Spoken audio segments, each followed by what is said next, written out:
And so it is time. It is time, or at least it's almost time. It's almost time for the free agency frenzy to begin, but not quite. We still have 22 players we have to account for that are up for a contract. That doesn't mean we're going to re-sign all of them. That doesn't mean we're going to re-sign any of them. Chances are, if they've made it to this point, I made it up in my mind that I'm not going to re-sign any of them. So Desmond Ridder, I really would love to keep Desmond Ridder to be a solid little backup to Malik Willis, but at the overall that he's going to demand a contract that I'm not willing to pay at this moment. Matter of fact, a lot of these guys are going to command contracts that I'm not willing to pay at this moment. Harry is one that I'm on the fence of. It's up in the air. He was solid for us as a third tight end and somebody with some speed that I could utilize, but the problem is he's 27 years old. So do I want to pay him this contract while he's 27 years old? We'll revisit that. We might have to come back to that. I think I might pass, but a lot of these other guys is really just filler. They were just filler for the roster. We already spoke on John Ross. He's about to be 30, so doesn't make no sense keeping him. Kalen Barnes, that one would hurt, but he's 26. So, yeah, a lot of these guys, look at this. All of this was really filler. All of this was really just filling out the roster for my first year. I don't think I'm bringing any of these guys back. Even Spillane. I like Spillane, but he can go ahead and test free agency out.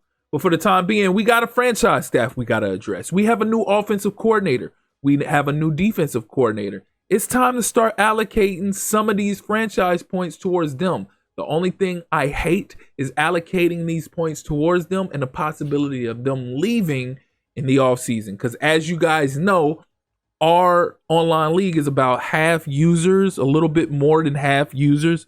So there's still computer teams left. And there's still coaches that are going to get fired and teams that are going to be looking for other coaches around the league. Majority of the time, they're looking for the real coaches. So I'm upgrading my offensive coordinator and my defensive coordinator, which is Kevin Stefanski and Matt Eberflus, with the possibility of them bolting in the offseason, which that is a high probability with us having so many computer teams. But we need to go all in for a bowl because we came up just short. We fell short in the AFC Championship game. The game disconnected, and then we went to a fair sim, and our team lost. So we need all hands on deck. We need all players to be fully upgraded and doing what they're supposed to do. We need all coaches and coordinators upgraded and doing what they're supposed to do to build this team and make this team better. So we're gonna maximize for the time being. I'm really focused on maxing out Kevin Stefanski because I'm offense driven. I'm offense heavy. Whatever's left over, we're gonna use that for Matt Eberflus, which is what we're doing right now at the current moment. So boost block shed for defensive tackles, boost man coverage for middle linebackers, boost strength for defensive tackles by 1, power moves, boost zone coverage for left and right outside linebackers. Ooh, I might this decisions.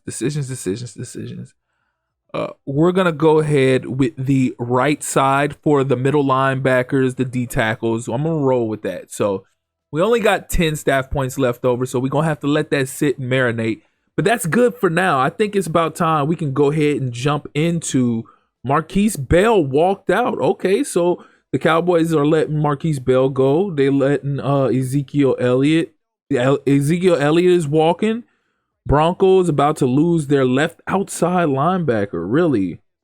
Baron Browning. Really? Wow. If Baron Browning hits the market, I might have to go try to make a move on Baron Browning. That's a good pickup right there at linebacker. So strong safety. Hufanga. Okay, so Hufanga's going to hit the open market. They got a lot of players that's going to be in free agency. Now, I'm not a big free agency player, but some of these names are intriguing. Let's check it out. So the Cowboys re-signed Hendricks, Greedy Williams, Tyler Smith. He accepted his 5th-year option. Panthers restructured the contract of Caden Stearns. They also restructured the contract of Damian Lewis, their What is he? What position is he? Left guard. So his left guard. They did a lot of restructuring. There's been a lot of restructuring going on in the league. So okay, I see everybody trying to clear up space. I might have to do some restructuring myself. Who knows? We'll see when that time comes. But I think that's about it for this week. We should be good to go.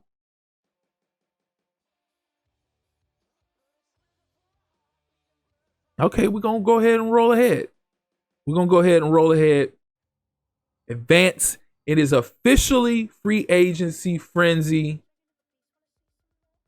And here we are. Boom. Out the gate, we got a trade already. This might just be the trade that I was speaking about. The blockbuster trade we've been waiting for all season long. And there it is. There you have it. That's the blockbuster trade we spoke about. We got Max Crosby, Devontae Adams, and our 2026 first round pick for Amari Barno and the number 1 overall pick of the 2025 draft. Let's get it. It is accepted because you guys already know what that number 1 overall pick is. And I already have 2 first round picks. So I'm just acquiring an extra pick. So I officially have the number 1 overall pick and the number 5 overall pick. And then we have pick again at, I think it's 30, pick 30. So we are in there. Max Crosby, I appreciate you being the tag team duo for Chop Robinson, but Amari Barno has arrived and we will get him developed and be the perfect counterpart to Chop Robinson in no time. Devontae Adams, you was disgruntled. You wanted to dip. Peace season. Hope you enjoy your stay in Carolina. We building something different over here in Las Vegas. And we want players that want to be here. We want players that want to be here. We want players that want to play here. And we want players that want to win. You don't want to win if you want to be a disgruntled player and you want out just because you ain't getting enough touches. Winning should be all that matters. We were undefeated the whole regular season and this man complained. So we had to get him about. Again, we agreed to whatever it is he wanted us to agree to, but the intention was never to give him what he wanted because we were already planning on trading him anyways. So, again, Devontae Adams, good luck to you. Max Crosby, again, appreciate you. Hope you do well over there in Carolina, but we got bigger fish to fry over here in Vegas.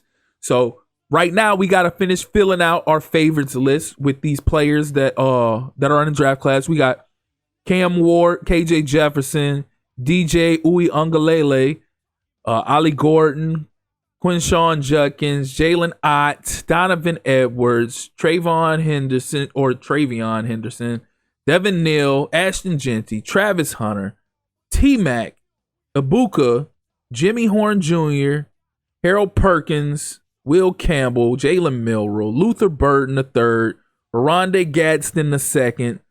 So that's what we're looking like so far. That's our favorites list so far.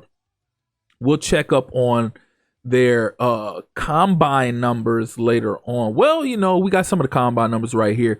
It appears Jalen Milroe didn't run at the combine, so we don't know his 40 time yet. Well, we might see his 40 time at the pro day.